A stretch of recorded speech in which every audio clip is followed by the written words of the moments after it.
ગરીબોના નામે આખા દેશમાં ગોલમાલ ચાલે છે ત્યારે સુરતમાં સરકારી અનાજ વિક્રેતા દ્વારા ગરીબોને અપાતા અનાજમાં ઘાલમેલની જગ્યાએ કટકી કરવામાં આવતી હોવાનું સામે આવ્યું છે। ઉધના વિસ્તારમાં આવેલી સસ્તા અનાજની દુકાનમાંથી ગરીબોને રાશન ઓછું અપાતું હોવાનું ખુદ ભાજપના પૂર્વ કોર્પોરેટર દ્વારા પર્દાફાશ કરી ફરિયાદ કરવામાં આવી છે। ઉધના ઝોન વિસ્તારમાં જુદા જુદા સરકારી અનાજ વિક્રેતાની પોલ ખોલવામાં આવી છે। લાભાર્થીઓને પરિવારના 5 સભ્ય દીઠ ઘઉં અને ચોખા 25 કિલો મળવા જોઈએ, જેને બદલે માત્ર 15 કિલો જ આપવામાં આવે છે।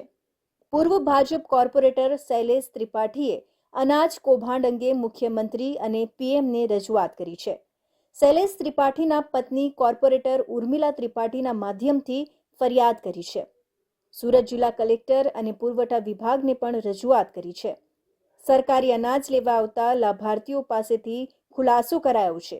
એક નહીં અનેક લાભાર્થીઓએ પોતાને આપવામાં આવતા ઓછા અનાજ વિશે ખુલાસો કર્યો છે। ફરિયાદ કરવા જાય તો અનાજ બંધ કરી દેવાની ધમકી આપવામાં આવતી હતી, જેથી જેટલું અનાજ મળે છે એટલામાં ખુશ રહેવા મજબૂર લાભાર્થી બની રહ્યા હોવાનું જણાવ્યું હતું। શહેરમાં સસ્તા અનાજની દુકાનોમાં અનાજ માફિયાઓ બેફામ બન્યા છે। ગરીબોના હકનું અનાજ ઓછું આપી બારોબાર ઊંચા ભાવે વેચાઈ રહ્યું હોય ભાજપના કોર્પોરેટર ઉર્મિલા ત્રિપાઠીએ ઉધનાની 16 દુકાનોમાં ગોબાચારીની લેખિત ફરિયાદ કલેક્ટરને કરી છે। પરવાનોદારોએ દુકાનનો હવાલો તલાટીને આપી દીધો છે। તલાટી 5 થી 10 કિલો અનાજ દરેક રેશન કાર્ડ દીઠ ઓછું આપી બજારમાં ઊંચા ભાવે 20 થી 25 રૂપિયામાં વેચી રહ્યા છે। કલેક્ટરને કરાયેલી ફરિયાદમાં ઉધનાની સસ્તા અનાજની દુકાનના નામોનો પણ ઉલ્લેખ કરાયો છે। ઉપરાંત અન્ય સસ્તા અનાજની દુકાનોમાં ગરીબોને લૂંટવામાં આવી રહ્યા છે।